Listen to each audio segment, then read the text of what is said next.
Bonjour, c'est Thibault Lambert et vous écoutez Code Source, le podcast d'actualité du Parisien. Ludovic Franceschet, 47 ans, est éboueur à Paris et star sur le réseau social TikTok. Depuis 3 ans, il filme son quotidien pour faire connaître son travail et sensibiliser son audience aux problèmes de la pollution dans les rues, des vidéos suivies par des centaines de milliers de personnes. Aujourd'hui, Ludovic exerce le métier de ses rêves, mais ça n'a pas toujours été le cas.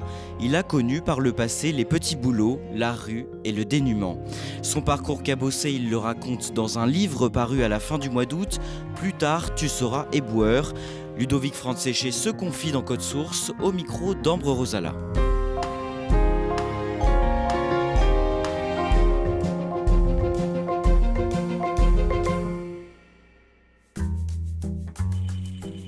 Parfait, nickel, ça c'est bon. Alors on va lancer le live tout de suite. Je rencontre Ludovic Franceschet à son travail, dans un local de la mairie de Paris dans le 1er arrondissement. Parfait. Avant de commencer son travail d'éboueur, il lance un direct sur TikTok, la plateforme de partage de vidéos. Le temps que TikTok prévienne les gens, etc. Donc ça va monter d'un seul coup à 200, 300, tout ça. Bonjour, bienvenue. Bienvenue à tous, salut Kev, ça va? Merci d'être là en tout cas, je vous embrasse. Ludovic a plus de 250 000 abonnés sur TikTok. Il a 47 ans, il porte des lunettes, et quand je le rencontre, il vient tout juste de changer son bermuda et sa veste colorée pour son uniforme d'éboueur. Ça fait maintenant 2 ans que je fais des lives ici, au travail, et je viens spécialement pour ça, pour partager ce moment avec mes abonnés et en sensibilisant au maximum par rapport au métier que je fais tous les jours, donc éboueur, mais pas que, aussi à la sensibilisation, à la propreté de la planète, jeter à la poubelle, c'est la base. Pour moi, c'est très simple derrière un écran, c'est toujours plus facile de pouvoir partager tout ça.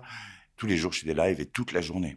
Ah oui, je partage vraiment ma vie professionnelle sur les réseaux sociaux. Ludovic est né à Montélimar, dans la Drôme, le 10 août 1975. Il est le petit dernier d'une fratrie de 7 enfants, et il est élevé par sa mère, qui est mère au foyer, et par son beau-père, qui travaille dans une usine de fabrication de crépis. Petit, Ludovic est un enfant qui adore la nature, et qui est fasciné par les éboueurs, qui viennent récupérer les poubelles devant la maison familiale. On habitait une villa qui s'appelait le Cabanon. Et on avait des gars qui venaient chercher nos poubelles. Moi, j'étais en face. Je les regardais, j'étais tellement jaloux. Je voulais monter sur le marchepied. Donc déjà là, je voulais devenir éboueur. Quand j'étais enfant, j'adorais aller me balader. Je comprenais pas pourquoi il y avait ces dépôts sauvages aussi un peu partout que je voyais quand j'allais chercher les escargots, récolter les champignons. Pourquoi il y a un frigo qui est ici? Pourquoi il y a du polystyrène dans les étangs, par exemple? Qu'est-ce qu'il fout là? Moi, j'avais envie de tout ramasser, tout enlever. Ludovic est un petit garçon sensible. Et adolescent, il grandit en se sentant mal dans sa peau. Il y a mes parents qui ont divorcé quand j'étais jeune et ça a laissé des traces. Donc moi, je me demandais ce que je foutais là, en fait. Et j'avais pas de place, je trouvais pas ma place. Je croyais pas en moi. Je me mutilais l'esprit tout seul. J'étais une sous-merde. Toutes les insultes qu'on peut se dire à nous-mêmes, je les ai citées. Et j'y ai pensé, je pensais même à peut-être partir de tout ça parce que je me suis dit, moi, j'ai rien à faire là. C'est juste en m'occupant des rosiers de ma maman que je me sentais utile, en fait. Quand je ramassais aussi les petits déchets comme ça dans la rue, je me sentais utile. À 11 ans, Ludovic commence à fuguer régulièrement de chez lui, mais il finit toujours par revenir. Comme c'est un garçon difficile, sa mère décide de le faire placer en famille d'accueil quand il a 14 ans. Ludovic redouble 3 fois, le CE1, le CM1 et la 5e, et il arrête sa scolarité en 3e, quand il a 17 ans. Il part faire son service militaire, et ça lui plaît beaucoup, même si à certains moments, il est victime de bizutage et de remarques homophobes. En 1995, quand il a 20 ans, il fait le mur avec 2 camarades de l'armée. Ils boivent beaucoup, et l'un de ses camarades prend le volant pour les ramener en voiture, et ils ont un accident. À cause de ça, Ludovic est renvoyé de l'armée, et il le vit très mal. Il part alors à Valence, où il passe sa première nuit à la rue. Il se met à faire la manche devant la gare de la ville, et un jour, il voit passer devant lui son ancienne professeure de français, qui s'apprête à prendre un train, une valise à la main. Je me rappelle de cette prof qui passe devant moi et qui me voit au sol, et moi je dis, mon Dieu, Et je prends sa valise et je monte sa valise et là, il me tend un billet de 50 francs.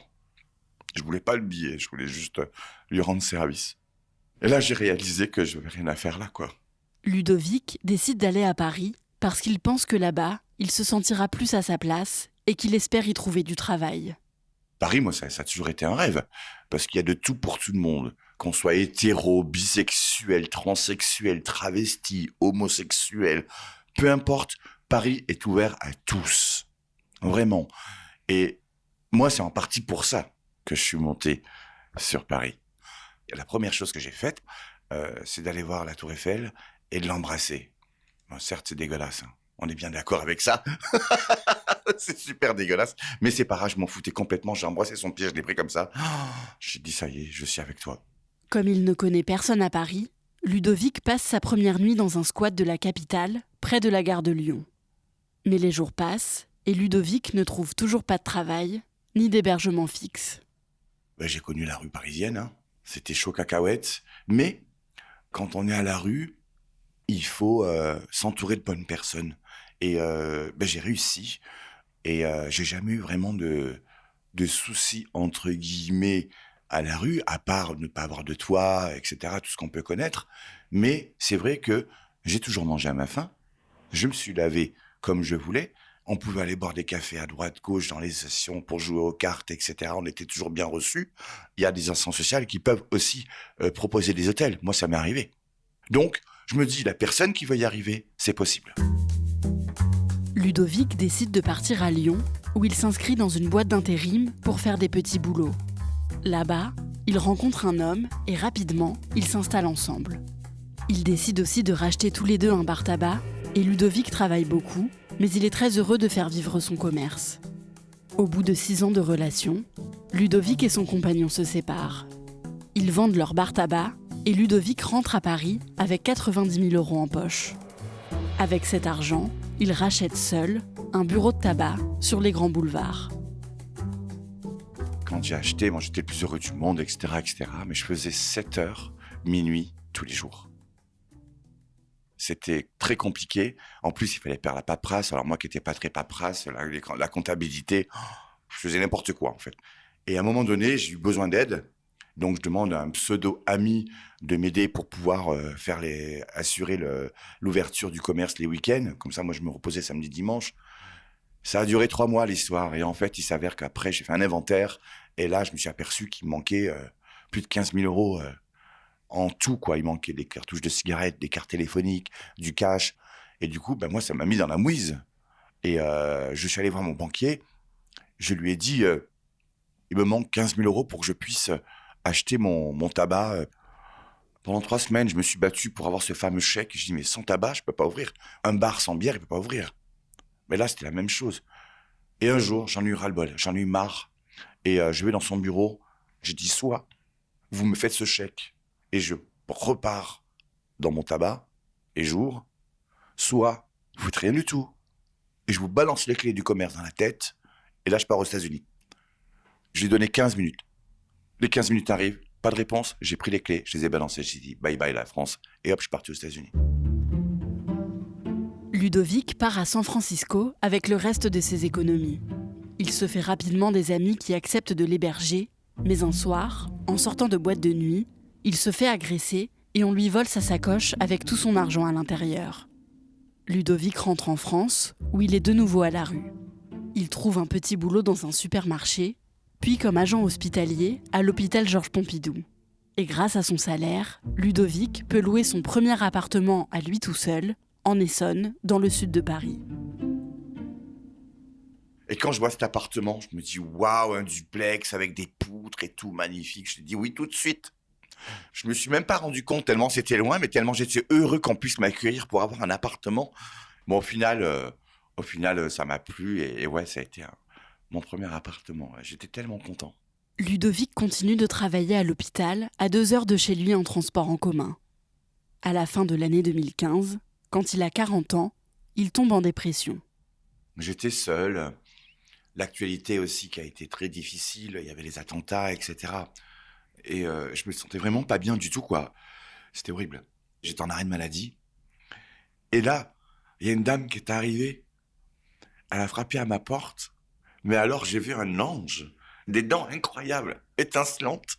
Et elle me dit, venez monsieur, on va boire, je suis votre nouvelle voisine, et on va boire un coup, etc., etc. Et voilà. Après, tout s'est enchaîné, on a ouvert les volets, et tout, ma motivation est revenue, etc., etc. Un jour, cette voisine lui présente un ami qui lui dit qu'il a peut-être du travail pour lui. Elle avait un ami qui, lui, avait travaillait encore pour la ville de Paris. Il était proche de la retraite. Il me dit, Ludo, waouh, tu travailles loin et tout. J'avais 4 heures de trajet par jour. Il me dit, tu sais que la ville de Paris recrute. Je dis, ah bon, et dans quoi? Et là, il me dit, être éboueur, ça va pas te gêner? Mais pas du tout. Au contraire, c'est ce que je veux faire depuis toujours. Et il m'a dit, écoute, t'envoies ton CV, ta lettre de motivation, ils te répondront. Ils m'ont répondu, j'ai suivi les étapes. Donc après, il y a eu le concours. Il y a eu donc pendant 3 mois. Et voilà, quand j'ai été pris, j'en ai pleuré. Ludovic devient éboueur en 2017. Il commence par être balayeur et nettoie les rues de Paris. Et 6 mois après avoir commencé son nouveau travail, Ludovic est pris à partie par un passant. C'était rue des Bourdonnais et dans l'angle, il y a une personne qui arrive et qui me crache dessus. J'ai rien compris. Après, il me dit, c'est le fonctionnaire, etc., t'es payé pour ramasser la merde, etc., etc. J'ai pas répondu, j'ai rien dit. Et donc, je me suis essuyé et après, à la pause, je suis venu ici, j'ai pris une douche. Et comme si toutes les saletés étaient parties à ce moment-là, quoi. Au bout d'un an, Ludovic devient titulaire et peut changer de spécialité. Il demande alors à devenir reaper, un poste qui consiste à ramasser les poubelles à l'arrière du camion. Sa demande est acceptée et Ludovic est très content de faire le même métier que les éboueurs qu'il voyait depuis sa fenêtre quand il était petit. Le 22 mai 2019, il se retrouve avec un collègue sur le marchepied derrière le camion poubelle, en plein embouteillage dans Paris. On était sur un grand boulevard, je sais plus lequel. On pouvait plus avancer devant. Et derrière, il y avait des gens. Et donc, on ramasse nos poubelles. Et là, on se fait klaxonner. Ouais, dépêchez-vous. On se fait insulter, etc. Oula, je dis, bon, se calmer, eux. Je dis à mon binôme, viens, on va arrêter là. Parce qu'on pouvait plus bouger de toute façon. Donc, on va danser, on va les narguer un petit peu, on va applaudir, etc. Et je dis à mon binôme, est-ce que tu peux filmer ça? Comme ça, tu peux filmer notre métier, comme ça, on va le montrer sur un réseau social. Et là, j'avais reçu déjà une pub de TikTok. Et il prend des photos, il fait un petit film, etc. Et hop, je crée mon compte et je balance cette vidéo, la toute première vidéo.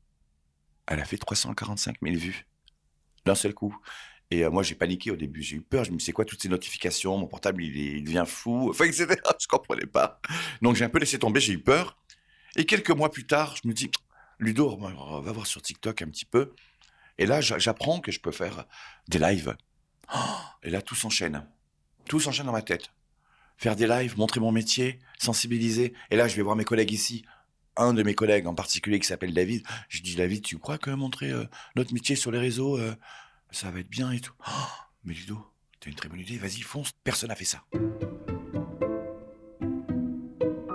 Ludovic fait son premier live TikTok le 1er août 2020 et il se met à publier une vidéo par jour pour faire connaître son métier et sensibiliser à la propreté. Spartiate, quel est votre métier? Éboueur.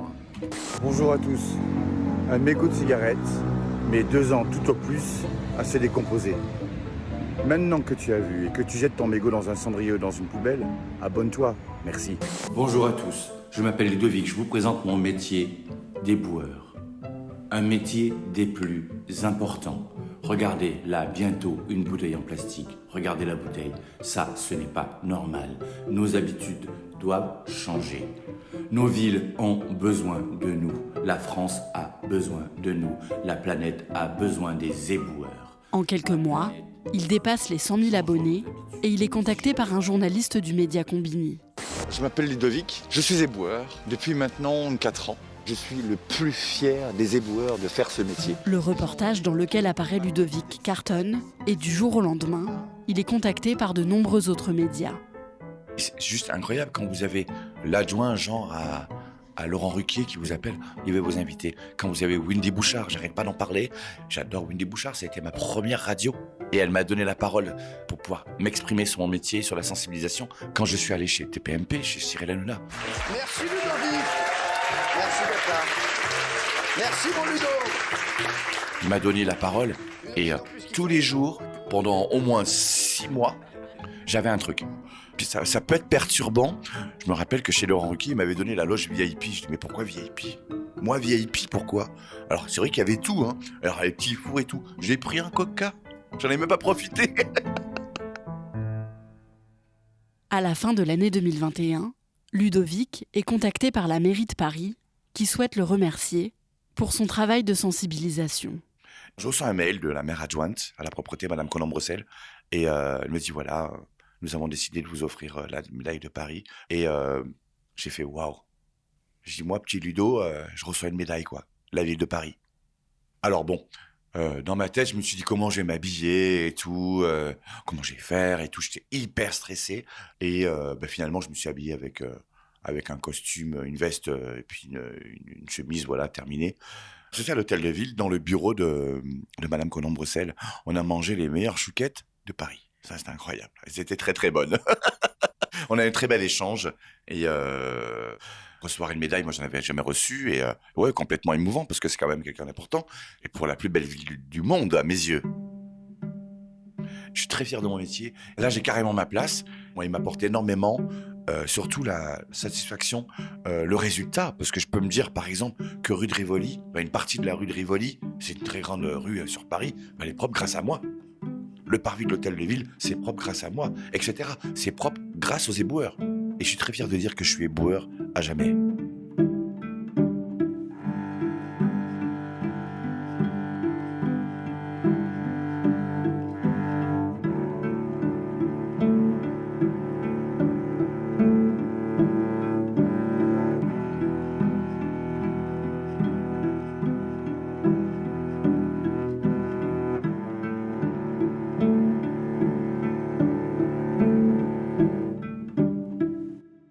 Ambre, tu as pu échanger avec des collègues de Ludovic. Qu'est-ce qu'ils pensent de cette notoriété ? Ils sont très contents, j'en ai croisé quelques-uns quand j'ai rencontré Ludovic, et ils sont contents qu'on parle de leur métier, qu'on montre un peu ce qu'ils font au quotidien, et surtout ils sont très heureux que ça fonctionne pour Ludovic, que son compte TikTok marche aussi bien. Est-ce que Ludovic gagne de l'argent avec ses vidéos sur TikTok ? Non, il ne gagne quasiment rien avec son compte TikTok. La plateforme verse quelques euros pour les vidéos qui marchent très bien, mais c'est tout. Et Ludovic ne fait aucun partenariat, donc il ne gagne quasiment rien. Et de toute façon, il m'a bien dit qu'il ne faisait pas du tout ça pour l'argent. Et il ne vit qu'avec son salaire d'éboueur qui varie donc entre 1500 et 1700 euros net par mois. Et il faut savoir que Ludovic traque les déchets, même sur son temps libre. Oui, exactement. En fait, quand il ne travaille pas, il se lance souvent des petits défis. Il y a un mois, par exemple, il a fait le tour de Paris en roule-sac, donc la poubelle qu'il transporte quand il fait son travail de balayeur habituellement. Et il ramasse tous les déchets sur son passage. Il a plusieurs autres défis comme ça de prévus. Ce week-end, il va aller ramasser les déchets autour des 37 ponts de Paris. Et surtout, en 2023, il espère pouvoir faire Paris-Marseille en roule-sac pour ramasser les déchets et sensibiliser aux problèmes de la pollution. Merci Ambro Rosala et merci à Élodie Soulier pour son aide. Le livre de Ludovic Franz-Séché, Plus tard tu seras éboueur, est édité chez City Éditions. Cet épisode de Code Source a été produit par Raphaël Pueyo et Emma Jacob. Réalisation Julien Moncouquiol. Code Source, c'est le podcast d'actualité du Parisien. Nous publions un nouvel épisode chaque soir de la semaine. N'oubliez pas de vous abonner sur votre application audio préférée. Vous pouvez nous écrire sur Twitter @codesource ou bien à cette adresse codesource@leparisien.fr.